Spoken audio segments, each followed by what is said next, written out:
of knowledge about a tool that's being covertly used to usher in what Adolf Hitler and George Bush termed New World Order, and that's mind control. I've enjoyed talking with quite a few of you earlier this evening pertaining to how mind control has affected some of you or some of your loved ones. Mind control is very prevalent in this country and around the world. These criminals that are in control of our country operate on the philosophy that secret knowledge equals power. Many government secrets and personal reputations were staked on the belief that I could not be deprogrammed to remember those things that I was supposed to forget. They were wrong. For as intelligent as these perpetrators are, they're limited in their thinking by their own immorality. They don't have wisdom. They don't think deep. And they never considered the strength of the human spirit.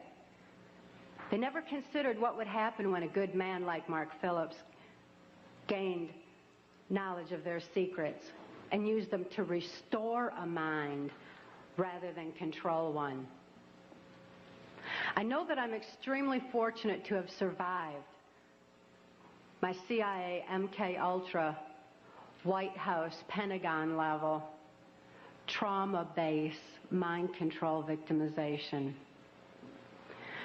Now that I'm in control of my own mind and ultimately my free will, I'm telling everything that I witnessed and saw and heard and photographically recorded behind the scenes of this New World Order effort. By telling their secrets, their power is eroding.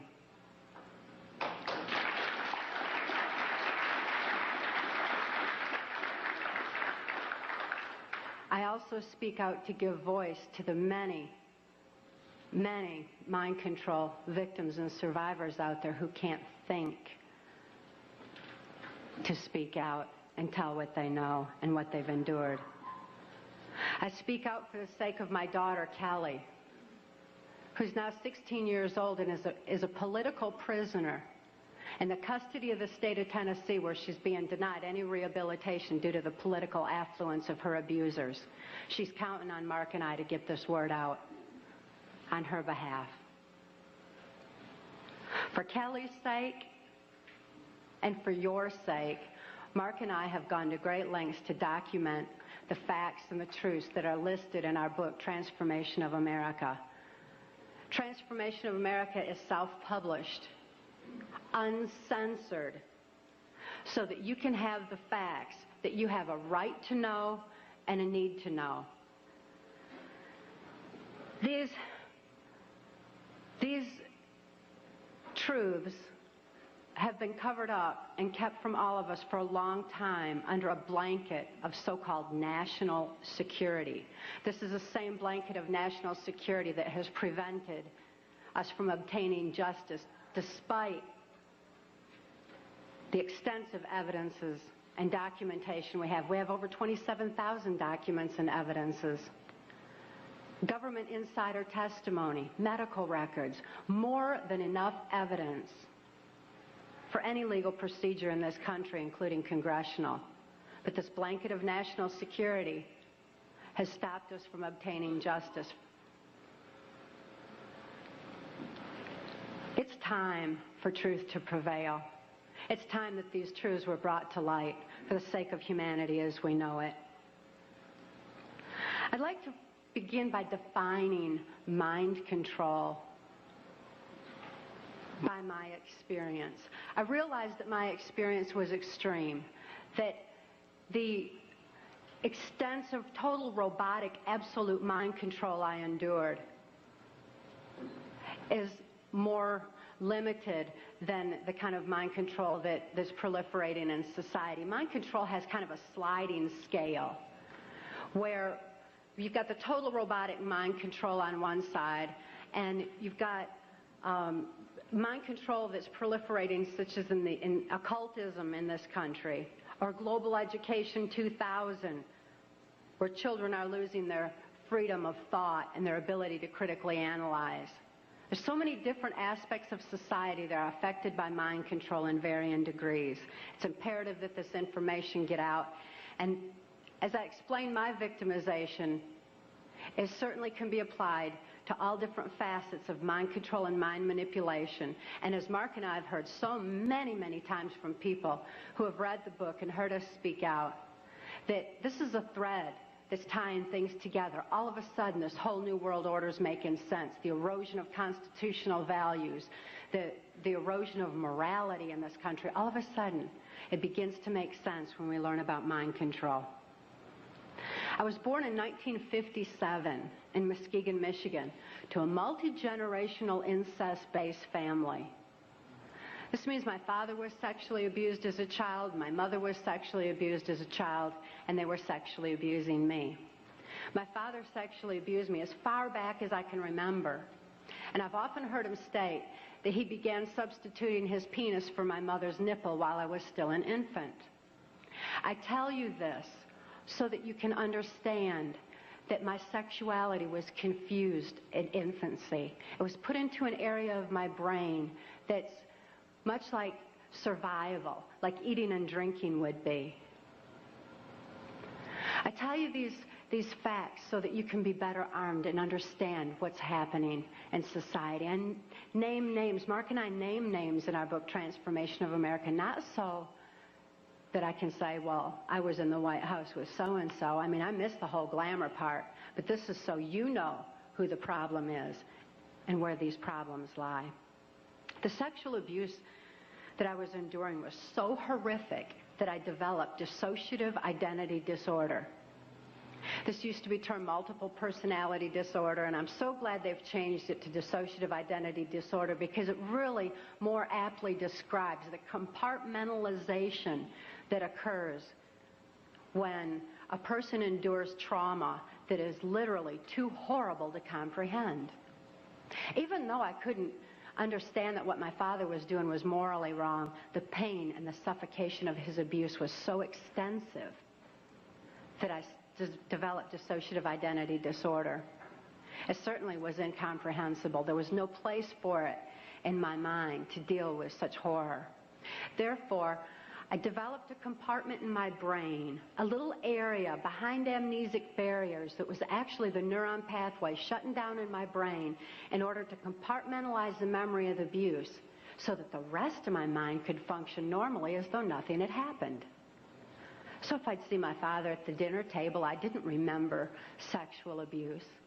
But as soon as he unzipped his pants, the part of me, that part in my brain that knew how to deal with that horrific abuse, the neuron pathways actually physically opened up so that that part of my mind could deal with my father again and again and again as needed.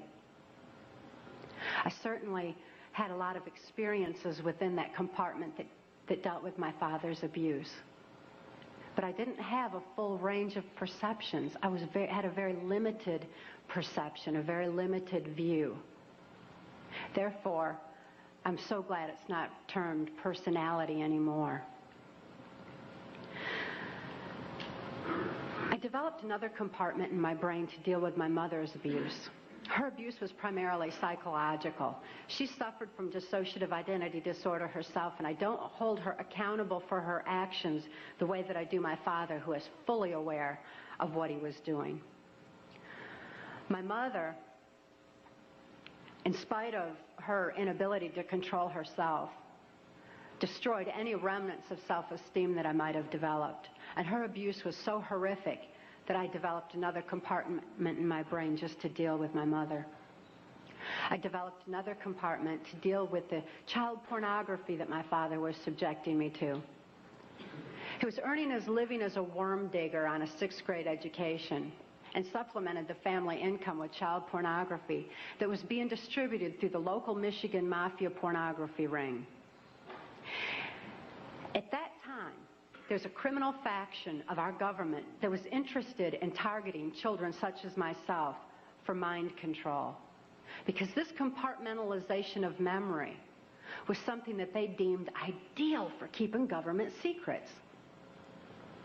After all, if I couldn't think to remember, How could I tell about it? Additionally, people who suffer from dissociative identity disorder develop a photographic memory behind those amnesic barriers, because the brain has a defense mechanism that when trauma occurs, it photographically records events surrounding trauma. And an example of this would be that many of you who are old enough to remember, when John F. Kennedy was assassinated, most people know exactly where they were and what they were doing, because this was an event that traumatized the nation. And this exemplifies how the mind photographically records events surrounding trauma. So behind these amnesic barriers, I had a photographic memory, which the government deemed ideal for programming. That way I could deliver messages to and from government leaders, or in my case, also drug lords, who were involved in funding the black budget and funding the New World Order controls. They're interested in programming me so that I would deliver the messages verbatim. When I delivered messages, I delivered exactly what I was told, using the voice inflections of my abusers, with no conscious comprehension of what I was even saying. It was just a tape recorder just parroting out exactly what I'd been told.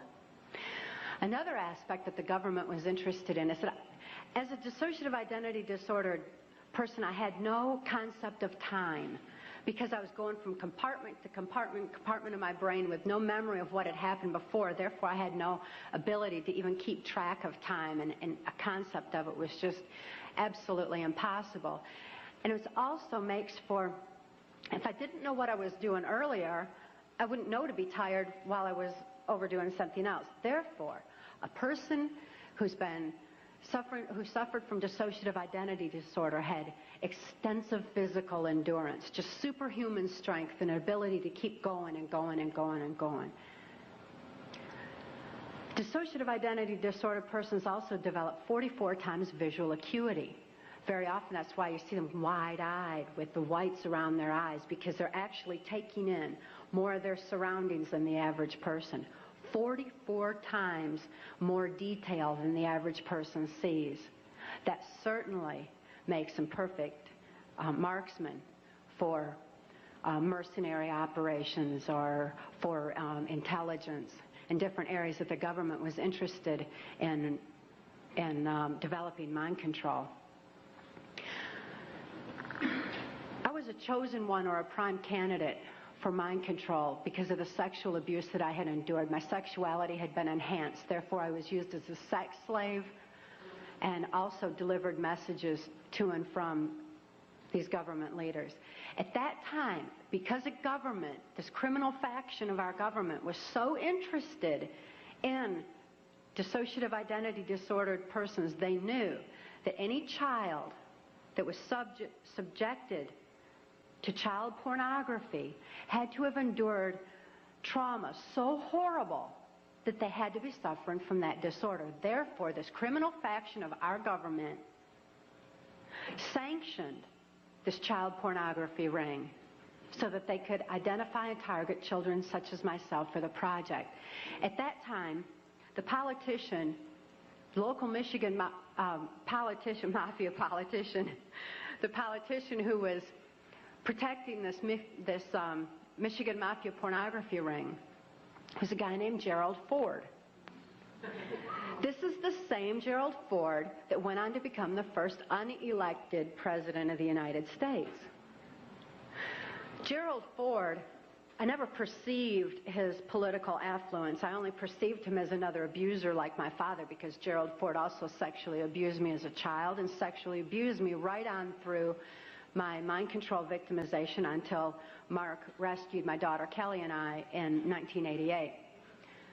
Gerald Ford is not a pedophile per se. He's what I refer to as trisexual. He'll try anything. Any age, anybody, anytime, anywhere, just as long as he had control. Because he had a perversion of power, in addition to his interest in mind control. Therefore, it was Gerald Ford who came out to our house and explained to my father how to raise me in the project according to government specifications. My father had been caught sending this child pornography through the U.S. mails, and therefore he was approached and told that if he sold me into that project, that he would gain immunity from prosecution. My father remains free from prosecution to date for so-called reasons of national security.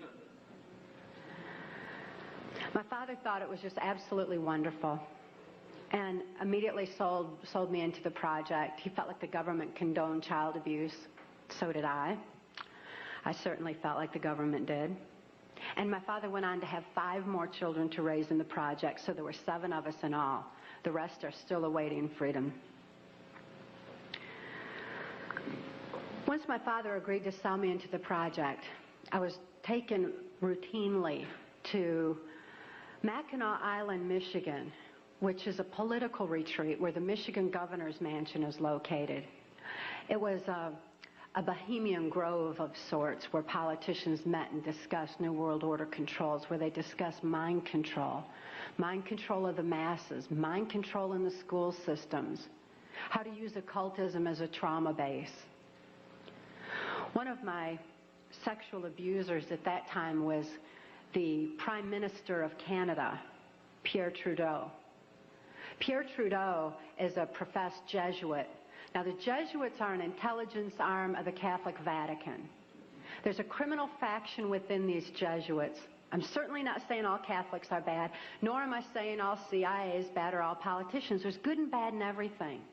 But nevertheless, Pierre Trudeau represented this criminal faction of the Catholic Church, of the Jesuits, who believed in mind control of the masses because they wanted to be the one world church in the New World Order.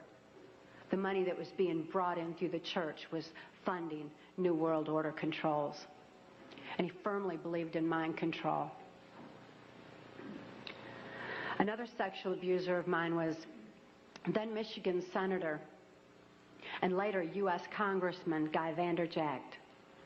This is the same Guy Vanderjagt that went on to head the Republican National Committee that put George Bush into the office of president. It was at Mackinac Island, Michigan, when I was 13 years old, that I was dedicated to the senator who had become my owner in this mind control project.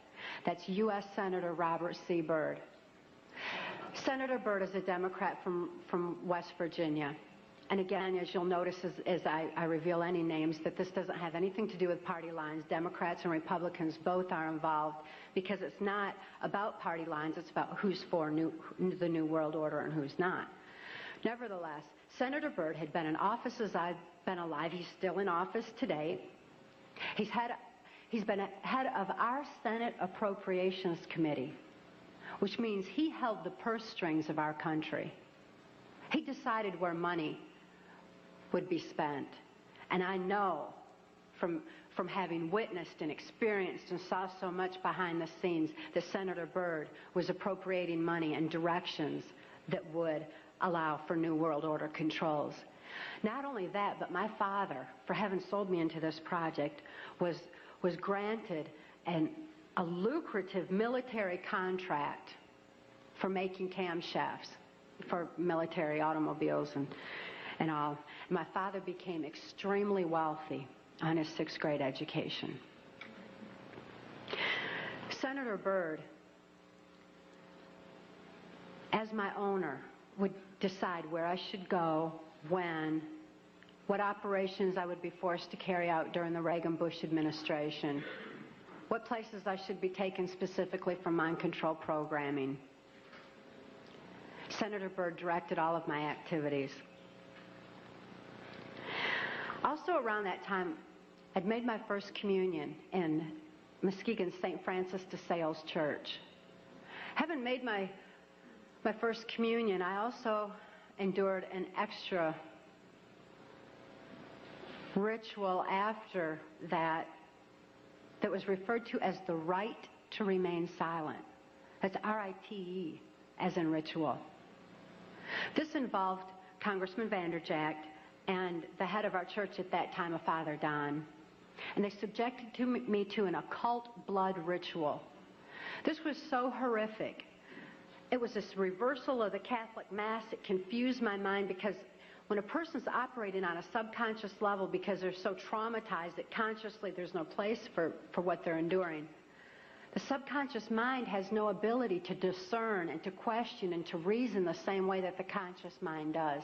And this reversal of the Catholic Mass into occultism just made it all seem to run together in my mind. It was absolutely horrific. This blood ritual was so horrible that my mind readily accepted the mind manipulation that I endured afterwards, a hypnotic language, the neuro-linguistic programming, mind control programming, that actually changed the way that my brain was functioning. So that, you know that part of my brain that I said would open up to deal with my father's abuse again and again? They changed that so that they decided when, where, and how that particular compartment of my brain would be opened and accessed. And they replaced the triggering mechanism with hypnotic codes, keys, and triggers, hand signals. There's also phone tones that can also open those neuron pathways and give access to the compartmentalized memory as well. They replaced that at that time. And this was with this right to remain silent. I also had a silence in my head after that, because up until that time, I heard, it was just my own voice, but I heard my voice arguing back and forth with all these different perceptions and from the different compartments in order that I could formulate some kind of a decision about things. I remember before the right to remain silent that I had some free thoughts of my own, and I had hoped for a place in the world where people didn't abuse each other. I'd hoped to have 10 children that I knew would be at least 10 children in this world that weren't abused. I'd hoped for those things, but with the right to remain silent, I lost my capacity, my ability for free will thinking. I lost my ability to even hope anymore. I lost all free will entirely. This right to remain silent silenced this argument that always went on in my head, and instead, all I ever heard from that point on was the voices of my abusers directing me, telling me exactly what it was I was supposed to do. I could only robotically follow those instructions and carry them out. By the time I was ready for high school, Senator Byrd ordered that I be sent to Muskegon Catholic Central High School. At that time, there was an enormous emergence of information. The Catholics had long since learned the effects of trauma on the human mind. They'd learned it and kept records of it for so many years, with such things as the Spanish Inquisition and other aspects where people who didn't follow the belief systems were wiped out. The Crusaders had also recorded a great deal of information pertaining to trauma on the human mind. This information was being merged with the Hitler-Himmler research that the CIA had taken and had been advancing on. The combination of the merging of the information was very powerful. And Muskegon Catholic Central was a place where this information was being brought together. It was at Catholic Central that the very basis, the very groundwork for Global Education 2000 was being implemented. This is Goals 2000, outcome-based education. There's many different names for the program that's being implemented in our school systems. It's being forced on our children by the federal government. Global Education 2000 was designed to increase our children's learning capacity while decreasing their ability to critically analyze. That way they would just readily accept whatever they were told without any question and just take all the information in. At Catholic Central, I got straight A's. I did really good in school because I was photographically recording everything in class. I endured occult ritual in the school chapel, as did numerous other students in the school. I certainly wasn't the only one. As a matter of fact, by that time, I really thought the whole world was involved in this kind of abuse. By then, my whole environment was saturated with it. This occultism, this trauma, created the photographic recording of all that I learned in school. Of course, I had no ability to critically analyze it or to creatively use it in any way, but the information was sure in there. It was while I was at Catholic Central that Gerald Ford went into the office of president. I had been conditioned by that time to believe that I had no place to run and no place to hide. This is a phrase that's used to lock in mind control victims of varying levels. That there's no place to run, no place to hide. We're watching you. I certainly felt like I had no place to run and no place to hide. Who would I turn to? I couldn't turn to my parents. I couldn't turn to my church. Couldn't turn to my school. Couldn't turn to the local politicians. And now I couldn't even turn to the President of the United States. I truly felt locked in, which is exactly what they wanted for total control of my mind. Of course, since then, I've learned otherwise. And Mark wisely taught me while I was in the deprogramming process that I did have a place to run. So right at them. And I had no need to hide. Obviously, they do, by the way. They're covering up all their acts with the national security blanket. After I graduated from high school, Senator Byrd ordered that I be transferred to Nashville, Tennessee. Nashville, Tennessee was heavily involved in mind control at that time through the country music industry, and above all, the proliferation of CIA cocaine operations within the country music industry were already in full swing. The political corruption in Tennessee was just all the way to the top. The country music industry provided a cover for mind-controlled slaves like myself to be taken around the country to the various places as designated, and also to distribute and deliver the large quantities of CIA cocaine that was coming into the country. It was my experience that the CIA's so-called war on drugs is no more than the CIA eliminating their competition as they take over the drug industry worldwide.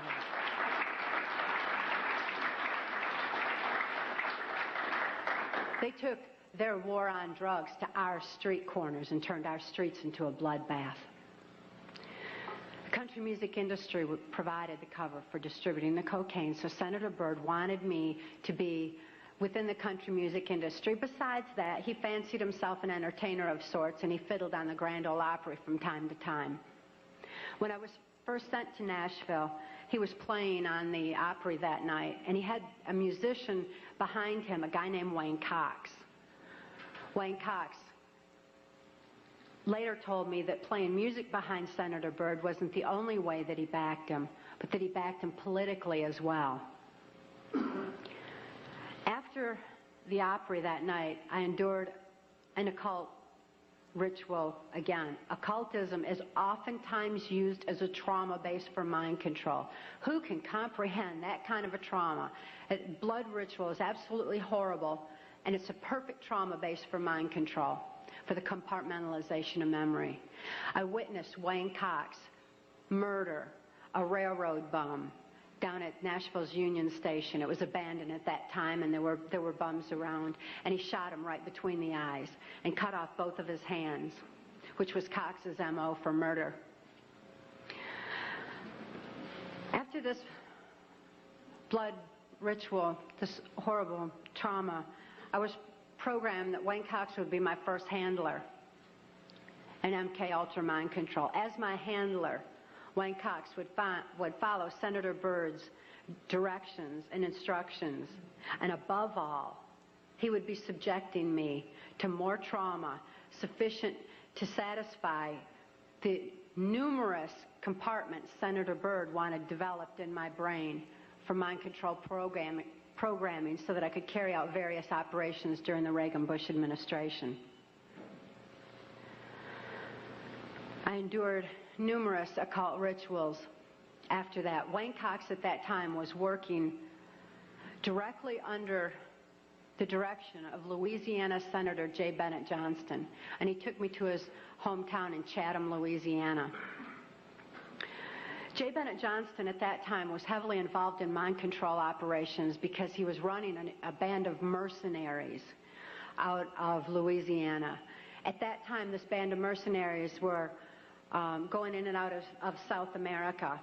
There was a lot of arms deals going on. There was, and most importantly, when the airplanes would fly these guys down to South America, they would come back full of cocaine, which was being distributed on our streets. Wayne Cox was triggering these mercenaries into operation by showing them a severed hand from another one of his victims, which re-traumatized them into the occult ritual that they had already endured and accessed a specific compartment of their brain. And he told them that J. Bennett Johnston wanted them to give him a hand and carry out a certain operation. He would then give the instructions and the guys would follow him through. So J. Bennett Johnston was heavily involved. At that time, it was 1978, and it was determined that I had endured sufficient trauma to carry out my first trial run operation. An enormous quantity of cocaine had been flown in on one of these operations, and I was to deliver it into the neighboring state of Arkansas. By that time, Bill Clinton's drug operation was in full swing. He was governor of Arkansas, and I delivered this cocaine to a remote airport in Ouachita Forest, which I've since identified as Mena Airport. I also delivered a little packet of information and a small quantity of cocaine, a personal stash from J. Bennett Johnston, to Bill Clinton. I delivered it to Bill Clinton, and he cut out 2 lines of the coke, and he did inhale.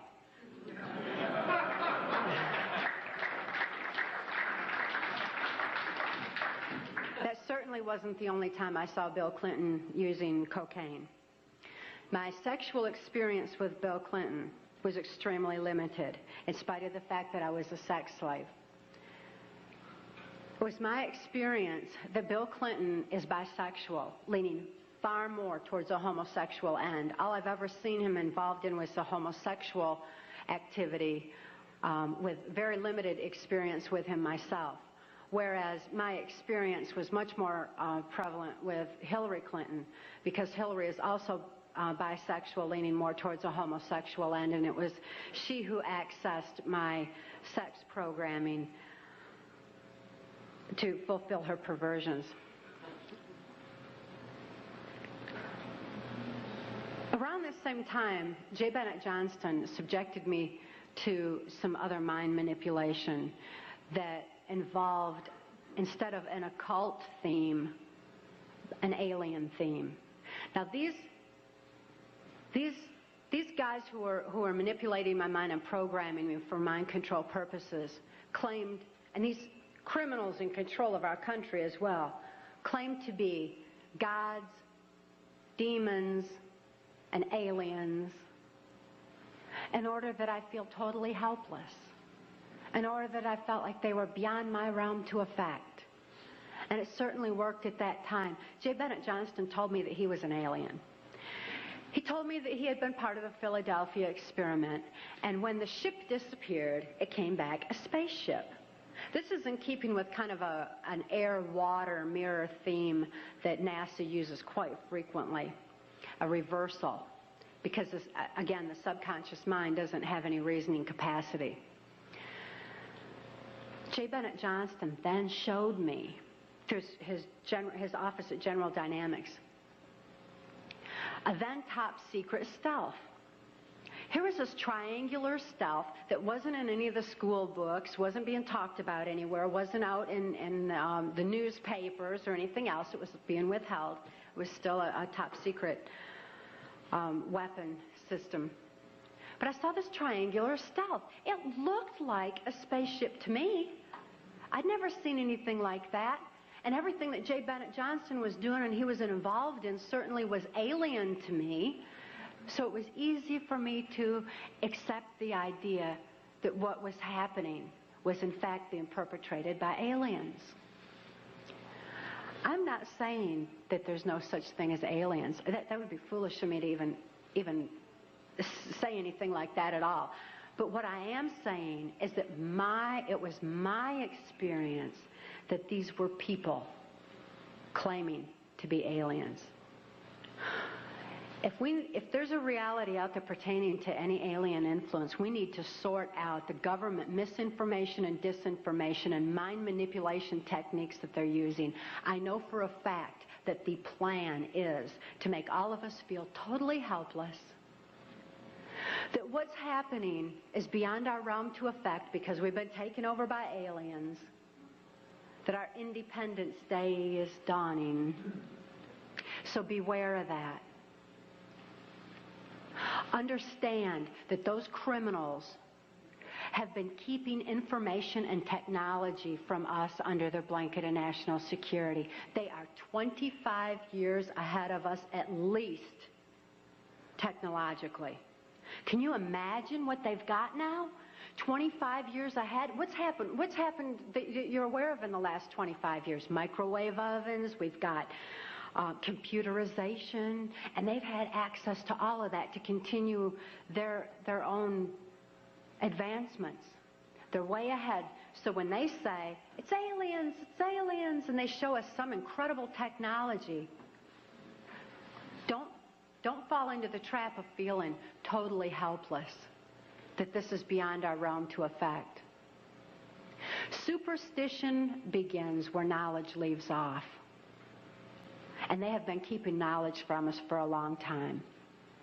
People have all kinds of belief systems. And I'm sure each and every one of you has various and different belief systems as well. Regardless of what your belief system is, it is imperative that you know that these criminals are people. They are within our realm to affect. They need to be held accountable for their actions and their crimes against humanity.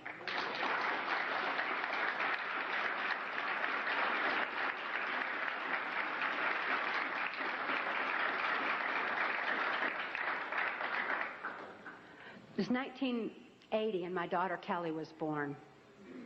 She was born directly into the MK Ultra Mind Control Project on a much higher level, a more sophisticated technological level than I was subjected to. In addition to trauma, she was subjected to harmonic mind control programming on NASA installations literally since birth, before her brain even had a chance to form. As soon as Kelly was born, Senator Byrd figured I'd been traumatized enough by that time and ordered that we be transferred back to Nashville, Tennessee to carry out operations during the Reagan administration. By being within the country music industry, we had a second handler. His name was Alex Houston.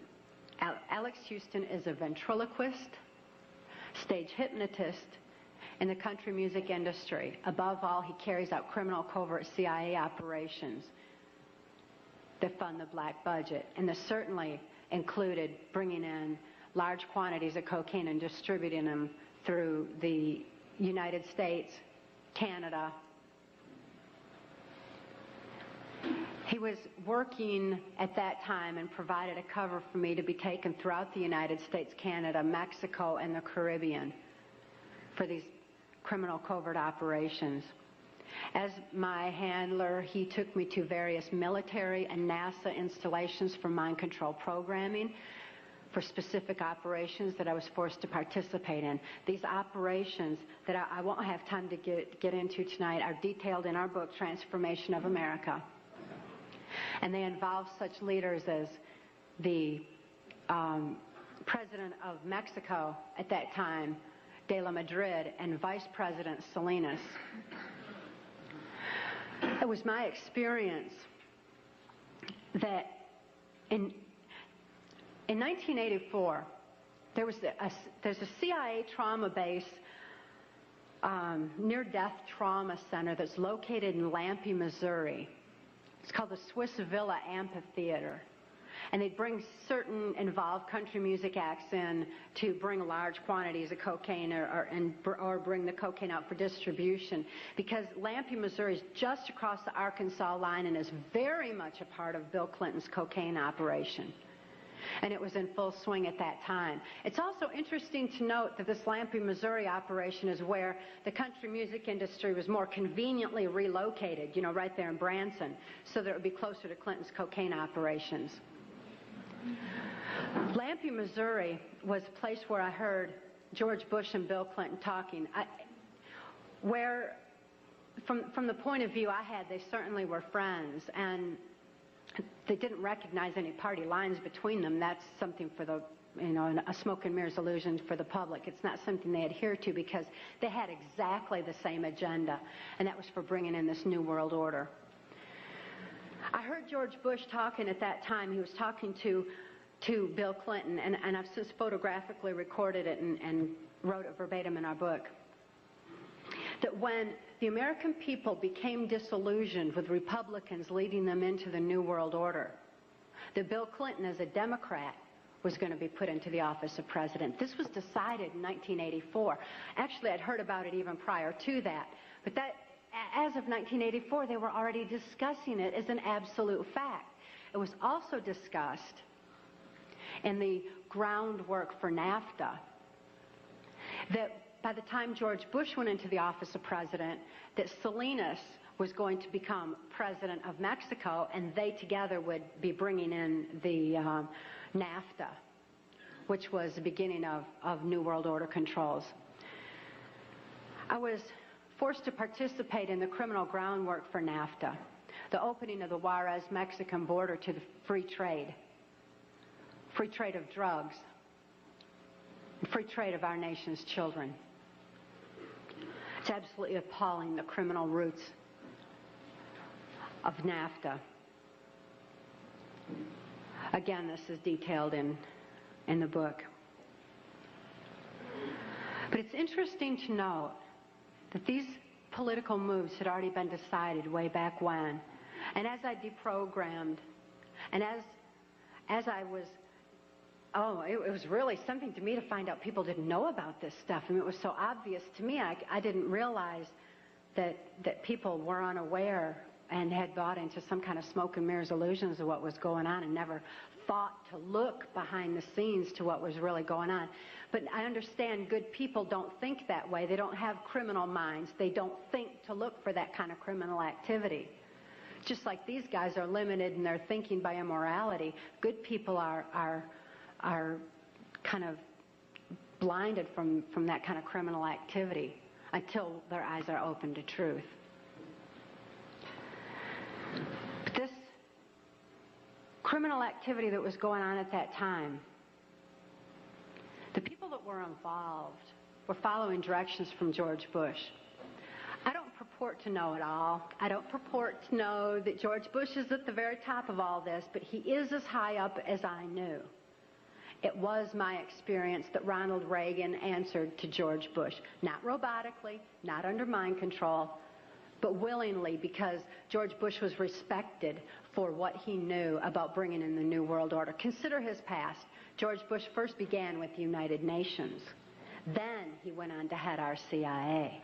Then he ran our country through 3 administrations that I'm aware of, the Reagan administration, his administration, and the Clinton administration, because Reagan and Clinton both answered to him. Mexican President de la Madrid answered to him and knew that Salinas was to be coming into power, and Salinas had more influence in Mexico at that time than de la Madrid, that, as far as my experience was concerned. Also, Saudi Arabian King Fahd followed orders from George Bush, as did the Prime Minister of Canada, Brian Mulroney. In 1983, I heard Ronald Reagan and Brian Mulroney discussing the New World Order. Senator Byrd had acted in the capacity of a pimp and prostituted me to Reagan, and I was present at this White House cocktail party. Now, Ronald Reagan certainly provided a wonderful smoke and mirrors illusion for all of us. For those of you who don't want to believe that he's involved in this, he told you he's an actor. And he did a real good job of it for a long time. That was his role. That's what he was supposed to do. Nevertheless, I heard Ronald Reagan telling Brian Mulroney that he believed the only way to world peace was through mind control of the masses. I know from experience there's no peace of mind under mind control. And I wonder at a world peace where people don't have peace of mind. Mind control, the ramifications of mind control are far-reaching, because I also know that under mind control there's no free thought. Without free thought, there's no free will. Without God-given free will, there's no soul expression. What kind of a world peace can we have without any free will or any soul expression, without any spirituality? Mind control needs to be exposed in order that people maintain their freedom of thought, in order that people maintain their free will and have that spiritual expression, because of spirituality, when people have soul and spirituality, they're going to be acting in a capacity of love anyway. That is where world peace is, not in mind control.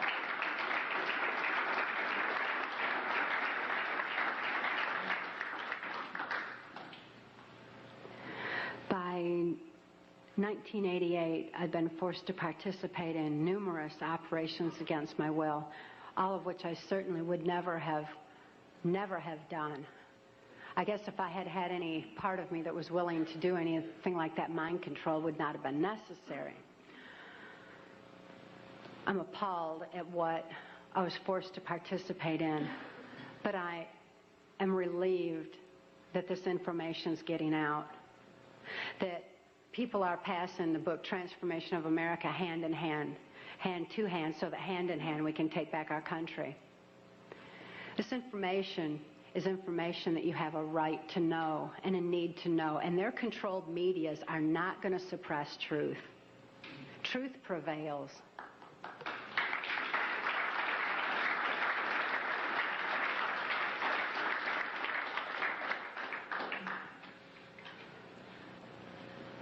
In 1988, Mark rescued my daughter Kelly and I. We couldn't think to escape. I couldn't think to save my daughter any more than I could think to save myself.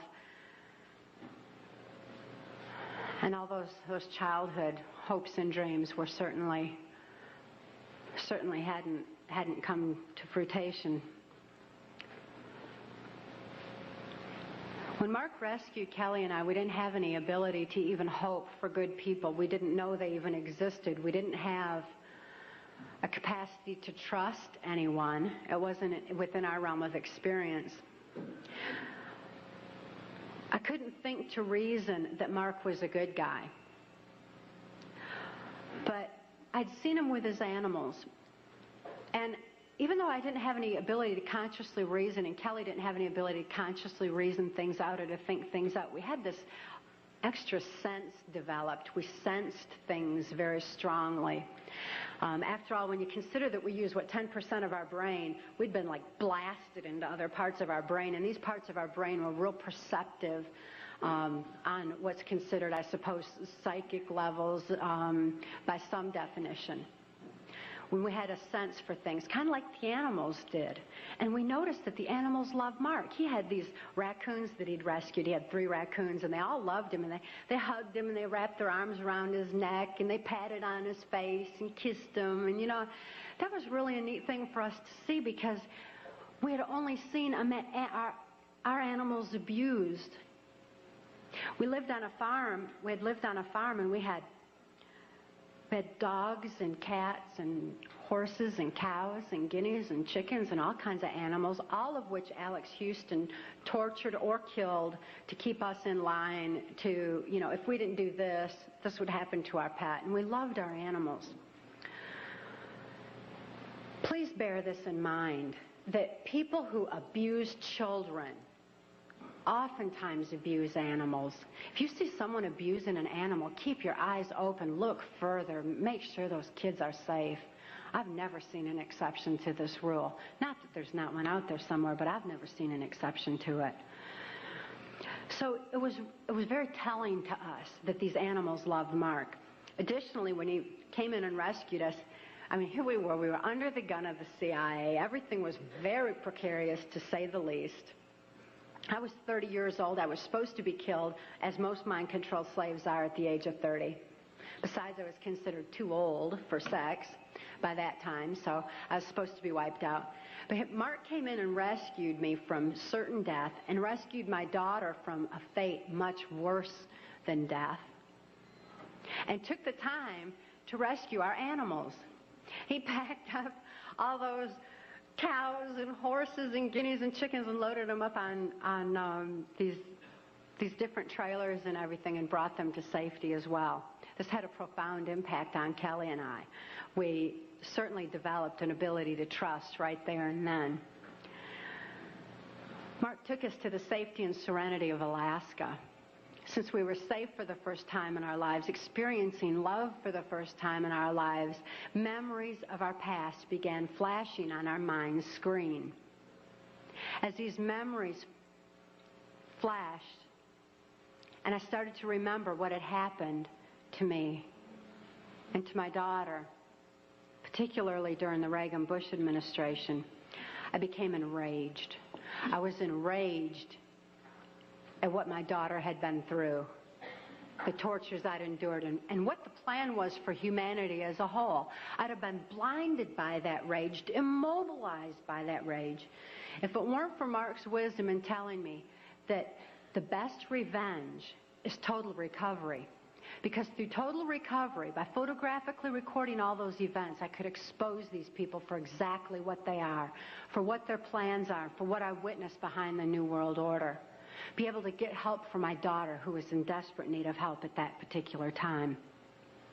So I began writing out my memories. By writing out my memories, I used a different part of my brain than verbalizing. It bypasses emotion. Bypassing emotion was very necessary for logically making the incomprehensible comprehensible, for understanding and grasping what had happened to us and what could be done with that information. Kelly was not so fortunate. Because of the harmonic programming that she'd endured, remembering the traumas and deprogramming the program did not allow her access to all parts of her brain as it did me. She still needed some technological equipment to help her recover. She needed to actually have those neuron pathways vibrated back open with harmonic equipment. Therefore, she went into Humana Hospital in Anchorage, Alaska, in an intensive care unit. She suffered horribly at that time and responded only to some psychological intervention and not to any conventional medications. Kelly was actually suffering respiratory failure because mind control has advanced to the point where they know the ins and outs of the brain and the mind so well that they know how to program not only the subconscious, but to go into the primitive mind, the very area of our mind where blinking, breathing, and circulatory, heartbeat, all that is regulated. And they could go in there and put death programs in place. In my daughter's case, it was respiratory failure, so that in the event that she ever had cause to remember, which they never expected could happen, but in espionage, that can happen. We've heard of that, where the brainwashed and where they have the memory accessed. So they wouldn't have to take the old cyanide pill anymore like they used to, like spies used to. Instead, they would just simply go into respiratory failure, circulatory failure, and no information would be released at all. There was no chance of the information getting out that way. Since my daughter was being raised was genetically and mind controlled, being brought up to be in espionage, she had that program in place and it went into effect. Because of the medical attention that she needed, she became quickly thrust into the illegal and immoral custody of the state of Tennessee, where she remains today. The violations of laws and rights that proliferated in her so-called legal case were extensive. We had one clean district attorney that went in and told the judge that he was violating constitutional rights and human rights in my daughter's case, and cited law after law after law, and the judge interrupted him and said, but laws do not apply in this case for reasons of national security. This certainly raises a question. What does national security have to do with a documented, validated, and proven rape and molestation of a child's mind and body?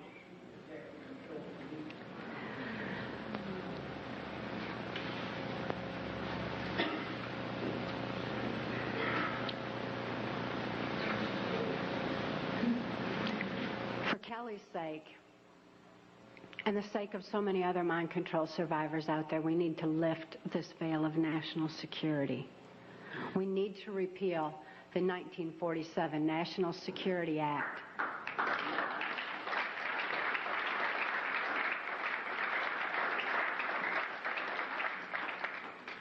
This is a national security that's threatening the security of our nation when it covers up such crimes against humanity as mind control, when it covers up the CIA's so-called war on drugs, when it covers up the selling out of our country to New World Order controls. That's a national security that has nothing to do with the security of our nation. This national security has kept information pertaining to mind control for all of you for far too long. We've got to get this information out. We've got to arm others with knowledge on mind control, because knowledge is our only defense against mind control. We need to get this information out in detail so that we can all be more effective in our particular areas of taking back our country and ultimately taking back our world, for Kelly's sake, for the sake of all the other mind control survivors and victims that I know are out there. There's many, many of them. And for the sake of humanity as we know it. It is truth that sets us free.